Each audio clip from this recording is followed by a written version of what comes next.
Hello दोस्तों, AK info के official YouTube channel पर आपका एक बार फिर स्वागत है। आज की वीडियो जो रहने वाली है, हमारे पास एक केस है जिसमें बूट लूप की प्रॉब्लम है। जैसे कि आपको पता है कि बूट लूप की प्रॉब्लम कई कंडीशंस की वजह से आती है, तो हम वन बाय वन चेक करेंगे कि इस सेट में कहाँ से प्रॉब्लम है। चलिए स्टार्ट करते हैं। ज़्यादातर दोस्तों आईफोन X या XR से ऊपर के जितने मॉडल्स हैं उनमें एक कंप्लेंट बहुत ज़्यादा देखने को मिलेगी आपको, जिसे बैटरी कनेक्टर की कंप्लेंट कहते हैं हम। इन सेटों में ज़्यादातर रीस्टार्ट की प्रॉब्लम या बैटरी ना चार्ज होने की प्रॉब्लम या बैटरी रिमेनिंग की प्रॉब्लम आती है, जो कि ज़्यादातर इस कनेक्टर की वजह से आती है। अगर आप देखेंगे तो इस कनेक्टर को तो आपको ये फिजिकली डैमेज भी दिखाई दे रहा होगा, तो स्टेप वहीं से फॉलो करना है दोस्तों। जो चीज़ आपको सबसे पहले दिखे, जो फिज़िकल डैमेज है, आप वहीं से स्टार्ट करें। जैसे कि अभी मुझे फिज़िकली डैमेज आपको ये बैटरी कनेक्टर्स में दिखाई दे रहा है। ये कनेक्टर हमारा डैमेज है। इस कनेक्टर के ख़राब होने से कई तरह की प्रॉब्लम आएंगी। कई बार आपके पास फ़ोन आएगा जो बूट लूप होगा, यानी रिस्टार्ट होगा। कई बार आपके पास सेट आएगा जो चार्जिंग पर लगाकर सिर्फ चार्जिंग की बैटरी बनी आती रहेगी और चार्जिंग अप नहीं होगी, यानी फ़ोन मेनू पर नहीं आएगा। इसके अलावा इसमें बैटरी रिमेनिंग की प्रॉब्लम भी आती है, यानी जब आप चार्जिंग पर लगाएंगे तो आपका फ़ोन जो है वो चार्ज दिखाने के बाद नीचे मैसेज लिखकर आएगा 0% चार्जिंग। तो इस तरह की जितनी प्रॉब्लम्स होती हैं ये हमेशा बैटरी कनेक्टर से होती है, और ये बैटरी कनेक्टर आपका आईफोन 8 से स्टार्ट होता है। तो इस बैटरी कनेक्टर के लूज़ होने या डैमेज होने से ये कई प्रॉब्लम बनती है। तो सबसे पहले अभी हमें स्क्रीन पर बैटरी कनेक्टर दिखाई दे रहा है जो हमारा डैमेज है। आज की वीडियो में आप देखेंगे कि बैटरी कनेक्टर बिना सैंडविच को अलग करें हम कैसे निकाल सकते हैं। चलिए शुरू करते हैं। इसके अलावा दोस्तों ये SW लाइन के ख़राब होने से भी ये प्रॉब्लम आती है। SW लाइन बैटरी कनेक्टर के बीच वाली पिन की लाइन होती है।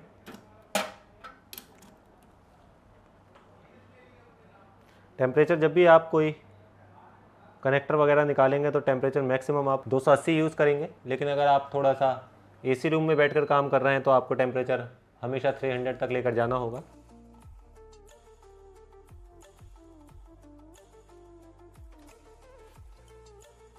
थोड़ा सा वेट करना है दोस्तों, जब तक मेल्टिंग ना आ जाए तब तक आप इसे पिक ना करें। जब भी आप सैंडविच में से कोई आईसी निकालते हैं तो थोड़ा सा ज़्यादा टाइम लेगी, क्योंकि बीच में वैक्यूम बन जाता है। इस तरह से बहुत आसानी से आप इसे अलग कर सकते हैं, और ये बहुत सेफ़ टेम्परेचर है। इस टेम्परेचर पे आपका सैंडविच भी शेक नहीं होगा और आसानी से आप इजीली कनेक्टर को निकाल पाएंगे। तो जैसे कि दोस्तों अभी हमने बोर्ड को बाहर निकाल लिया है, और अब हम देखेंगे इसका बैटरी कनेक्टर फिजिकली डैमेज तो नहीं है। तो जैसे कि आपको स्क्रीन पर दिखाई दे रहा होगा, इसका बैटरी कनेक्टर हमें डैमेज दिखाई दे रहा है। ओके, बैटरी कनेक्टर में ज़्यादातर ये पिंस जो हैं वो आपको बिल्कुल क्लीन दिखेंगी। इसकी दोनों पिनें आपस में डैमेज हैं, जिसकी वजह से इसकी बैटरी की हेल्थ नहीं आएगी। हेल्थ ना आने की वजह से फ़ोन कई बार रिस्टार्ट भी मार सकता है, और कई बार आपकी बैटरी चार्ज ना होने की कंप्लेंट भी आ सकती है। तो इस कनेक्टर को सबसे पहले बदलेंगे, उसके बाद देखेंगे कि इसके बूट लूप की प्रॉब्लम सॉल्व होती है या नहीं होती है। चलिए शुरू करते हैं। इसके लिए सबसे पहले आप बैटरी कनेक्टर को अच्छे से फ्लक्स से डिप कर दें, और टेम्परेचर आप 310 रखेंगे, क्योंकि आप अगर AC रूम में काम कर रहे हो, फर्स्ट टाइम किसी सैंडविच बोर्ड पर से कनेक्टर निकाल रहे हैं, तो ये आपका टेम्परेचर रहेगा। हालांकि अगर नॉर्मली कनेक्टर किसी को भी निकालते हैं तो 280 पर भी आपका इनफ रहेगा।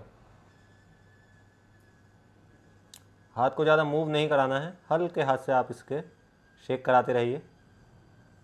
जैसे ही मेल्टिंग पॉइंट आता है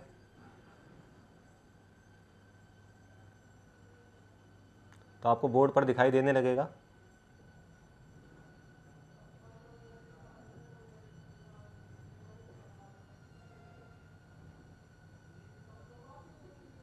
कोई प्रेशर नहीं लगाना है दोस्तों।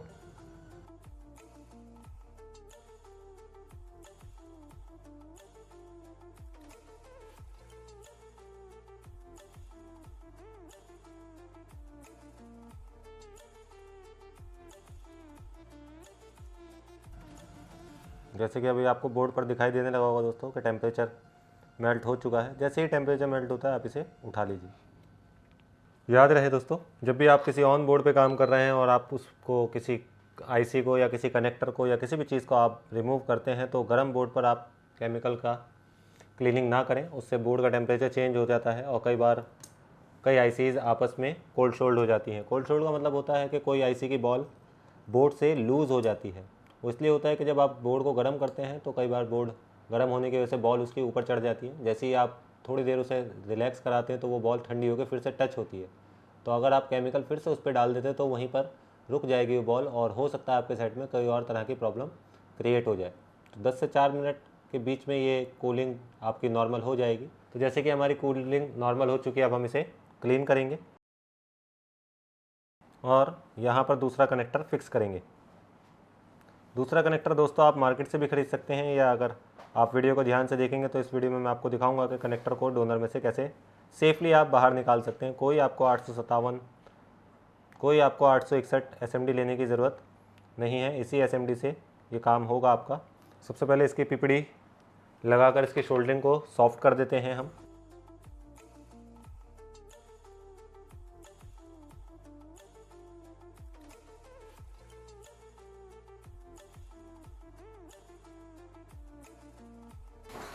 तो हल्के हाथ से आप सबसे पहले इसे मेल्टिंग करें इस तरह से। आयरन का टेम्परेचर जो रहेगा दोस्तों वो 450 रहेगा। इसके लिए मार्केट में कई तरह के आयरन है, मैं ज़्यादातर T12 D+ ही यूज़ करता हूँ। आप इसके अलावा दूसरी आयरन भी यूज़ कर सकते हैं।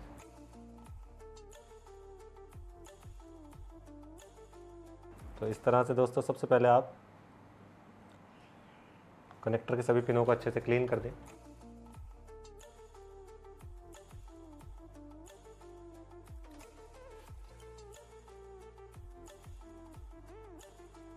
अभी हमारा दोस्तों पैड बिल्कुल तैयार है। सबसे पहले हम एक काम करेंगे, जो भी हमारी इसकी सप्लाइयाँ हैं वो मल्टीमीटर से चेक कर लेंगे कि इसकी SW लाइन में कोई डैमेज तो नहीं है।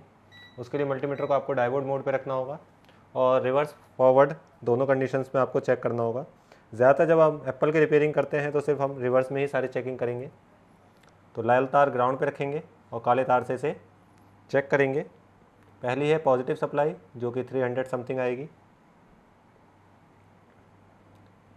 दूसरी है आपकी नेगेटिव सप्लाई जो कि ग्राउंड मिलेगी। ये दो सप्लाइयाँ जो हैं आपकी SW की सप्लाई जो 600 लगभग 700 GR देंगी।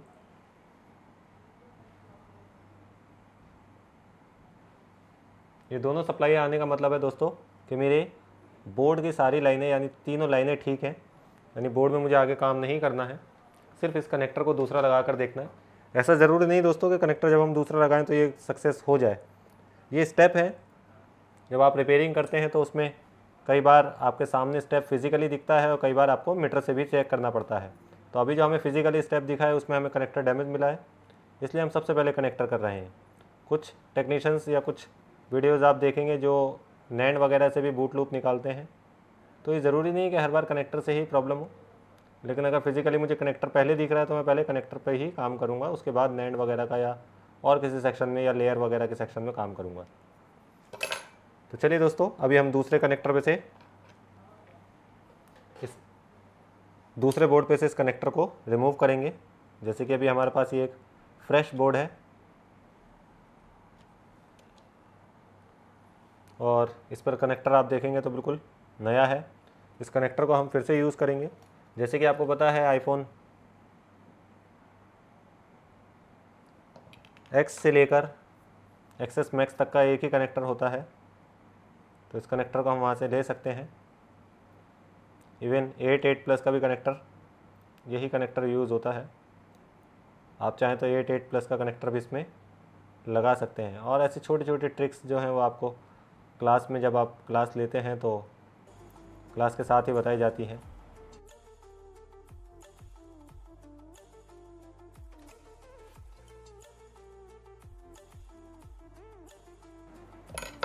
अगर दोस्तों ये टेप आप नहीं हटाते हैं तो कई बार क्या होगा कि इस टेप की वजह से ना आपका कनेक्टर फिक्स तो छूट तो जाएगा बोर्ड पे से, लेकिन इस टेप की वजह से वो पूरी तरह से बोर्ड से अलग नहीं हो पाएगा। तो आप उस पर प्रेशर लगा के चिमटी वगैरह से उसे खींच लेंगे तो उस कंडीशन में आपका कनेक्टर ठीक कनेक्टर भी ख़राब हो जाएगा। तो थोड़ा सा पेशेंस रखें, इसे अच्छे से साफ़ कर लें। उसके बाद हम इसे रिमूव करेंगे। रिमूव करने का तरीका क्या रहेगा, कि आप अच्छे से इस पर फ्लक्स पेस्ट लगाइए, जितना ज़्यादा हो सके उतना ज़्यादा लगाइए। इस बार हमारा टेम्परेचर जो रहेगा एयर का वो रहेगा 4 और प्रेशर जो रहेगा वो रहेगा 4 और एयर जो रहेगी वो रहेगी, प्रेशर जो रहेगा वो रहेगा 4 और टेम्परेचर जो रहेगा वो 310 305 रहेगा। जब तक इसकी मेल्टिंग ना आए तब तक आप इसे छुएं भी ना। जैसे ही इसकी मेल्टिंग आती है तो इसे आप हल्के से स्लाइड कर देंगे, वेट करना है। इसे चिमटी से पकड़ के दबाना नहीं है दोस्तों, दबाते ही ये कनेक्टर आपका ख़राब हो जाएगा। इसे हमें स्लाइड करके निकालना है बाहर की तरफ को।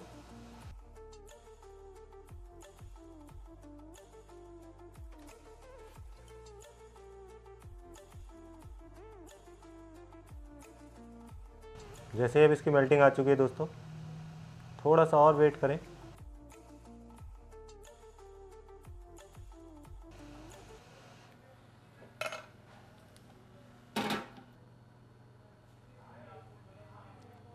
जैसे कि आपको स्क्रीन पर दिखाई दे रहा होगा, ये कनेक्टर बिल्कुल अभी प्रॉपर ओके है, कहीं से जला नहीं है। तो इसी तरह की ट्रेनिंग के लिए आप AK इन्फो पे एक बार ज़रूर डेमो लें।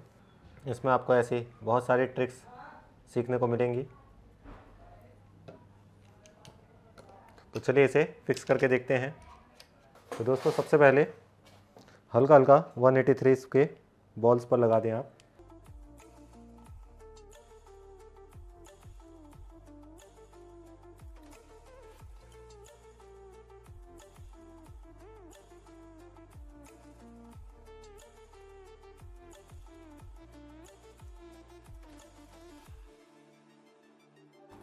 तो दोस्तों इस तरह से पिपड़ी रखकर भी आप कनेक्टर लगा सकते हैं।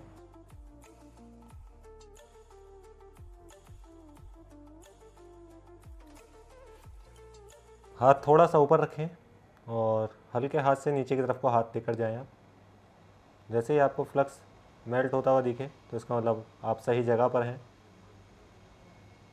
उसी जगह पर थोड़ी देर हाथ को रोक के रखें जब तक आपके बोर्ड पर मेल्टिंग ना आने लगे।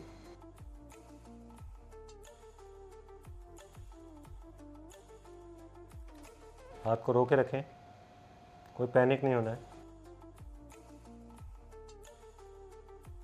जैसे ही सभी तरफ मेल्टिंग आ जाती है तो अपने हाथ को आप मूव कराना स्टार्ट कर दें। इससे क्या होगा दोस्तों कि जो बॉल पूरी तरह से नीचे शेक होके नहीं लगी हुई है वो शेक भी हो जाएगी और आपका कनेक्टर प्रॉपर फिक्स भी हो जाएगा।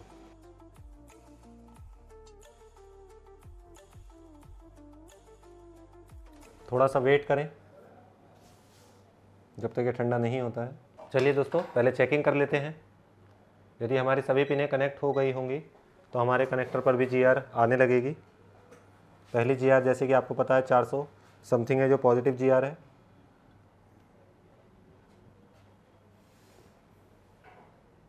तो पहली GR आपकी ओके है, दूसरी ग्राउंडिंग है जो कि नेगेटिव है, 2 लाइनें SW की हैं जो कि 700 GR है।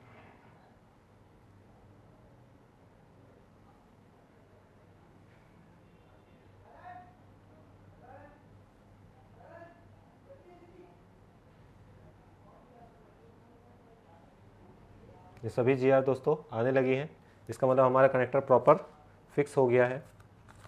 अब हम इसे क्लीन करके देखेंगे। तो आज की वीडियो में दोस्तों आपने देखा है कि कनेक्टर किस तरह से ईजिली हम चेंज कर सकते हैं।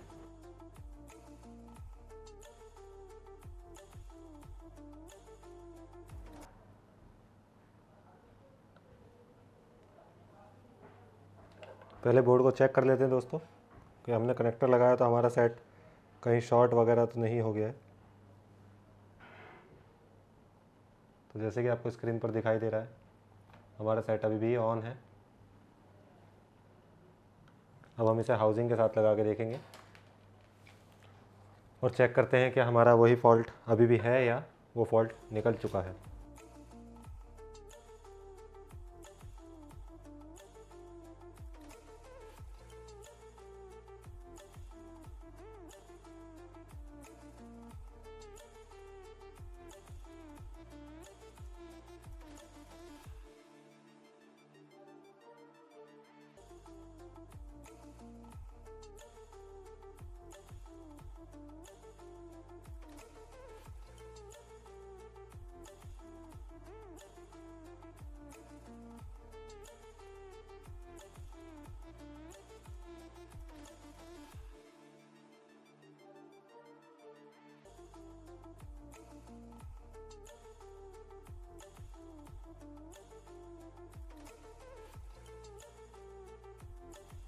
जैसे कि दोस्तों आपको स्क्रीन पर अभी एप्पल लोगो अपीयर्स होता हुआ दिखाई दे रहा होगा।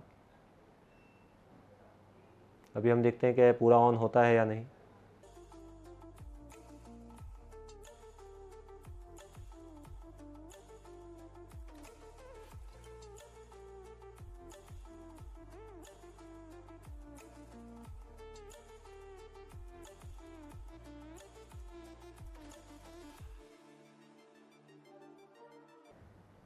यहाँ देखेंगे दोस्तों तो अभी हमारा फ़ोन पूरी तरह से ऑन हो चुका है और उसमें चार्जिंग भी हो रही है और टच भी पूरी तरह से वर्किंग है।